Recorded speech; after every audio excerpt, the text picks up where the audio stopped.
TorahBox.com pour la diffusion du judaïsme francophone vous retransmet un enseignement du Rav Moshe Kaufman. Bonne écoute et bon limoud.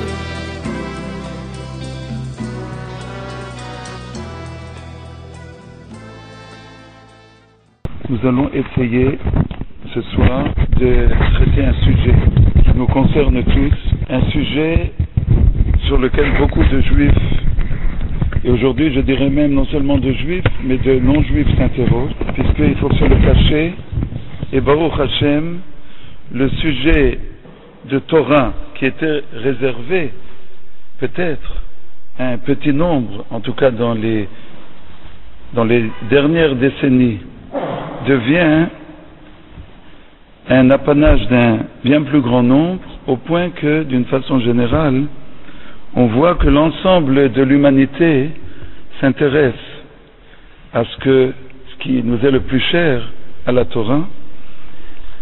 Mais je voudrais, avant d'arriver à cette épopée où, Baruch Hashem, nous verrons que nous avons de quoi remercier Akadosh Baruch Hu de ce qui se passe aujourd'hui, je voudrais reprendre pas à pas le cheminement de ce qu'on appellerait le heurt entre la Torah, le judaïsme, la science, la modernité, pour voir qu'en réalité il n'en est rien. Les caractéristiques du monde moderne, quelles sont-elles? D'une façon générale, l'homme moderne considère qu'il a la possession d'une connaissance, une connaissance qui va en s'amplifiant du monde, de l'homme, par rapport au siècle passé, par rapport au millénaire passé. On approfondit la matière, on relit les choses, on a une connaissance de plus en plus exhaustive de ce qui se passe.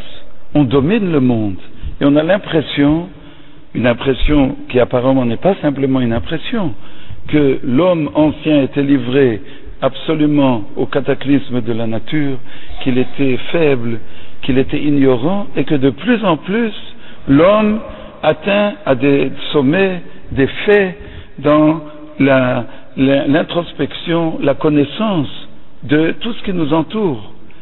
Et les preuves sont là, les preuves sont simples. Tout le monde sait qu'il n'y a pas plus de 100 ans, même 50 ans, on allait chercher l'eau au puits du village. Il n'y a pas de canalisation, pas d'eau courante dans la plupart des habitations. L'analphabétisme était vrai pour la grande majorité des hommes, même dans le monde moderne, même en France, il y a encore une centaine d'années ou même moins. Alors qu'aujourd'hui, je parle bien entendu du monde occidental, du monde occidentalisé qui est le nôtre que nous connaissons, l'analphabétisme tend au zéro pratiquement. Donc on voit une affirmation de la connaissance, de la force de l'homme. C'est un point non négligeable, un point important. On voit, c'est une conséquence. On voit que la connaissance non seulement s'approfondit, mais comme je l'ai dit, on rassemble les connaissances, il y a l'idée de communication qui devient peut-être le mot clé du monde moderne, c'est la communication.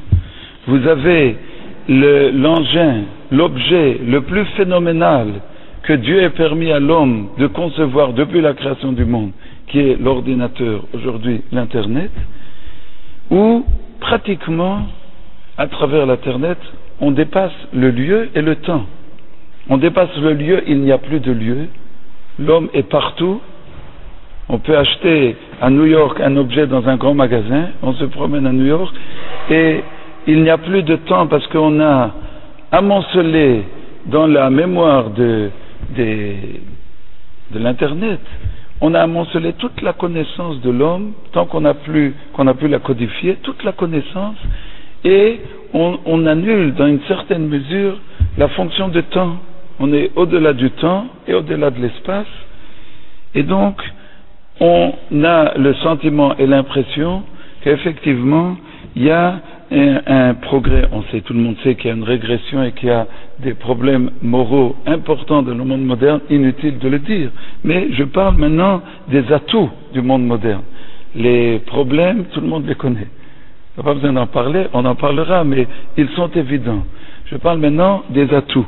Et les atouts du monde moderne ont l'air importants, ont l'air fantastiques. Et donc, on arrive encore à un point, c'est le dernier point, la libération d'entraves qui par le passé encerclaient l'homme et l'empêchaient de se mouvoir à sa guise. Aujourd'hui, il y a les avions supersoniques, et aujourd'hui on a le mail, et on a la possibilité de, selon ses besoins, selon ses désirs, l'homme moderne sent qu'il se détache des contingences du monde matériel. On a un brave juif qui vient d'allumer la lumière, et il faut se souvenir que pendant des millénaires, lorsque les bougies s'éteignaient, on n'avait rien d'autre, il ne restait plus rien que de dormir jusqu'au matin à l'aube et de se lever avec le coq, et on vivait selon le rythme du soleil. Aujourd'hui, on est presque indépendant, apparemment, de tout ce système naturel qui a accompagné l'homme de toute éternité. On dirait que le monde naturel disparaît, que l'homme atteint un degré où il devient presque indépendant dans une certaine mesure.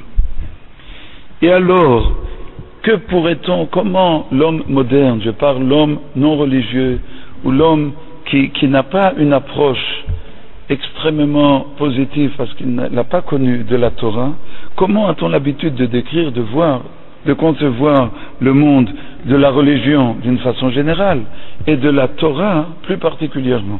D'une façon générale, tout le monde sait que la religion, bien entendu, au premier plan, c'est une foi, mais d'autre part, et particulièrement pour le judaïsme, entre toutes les religions, apparemment c'est on est assujetti, un assujettissement à des règles, à des lois extrêmement nombreuses.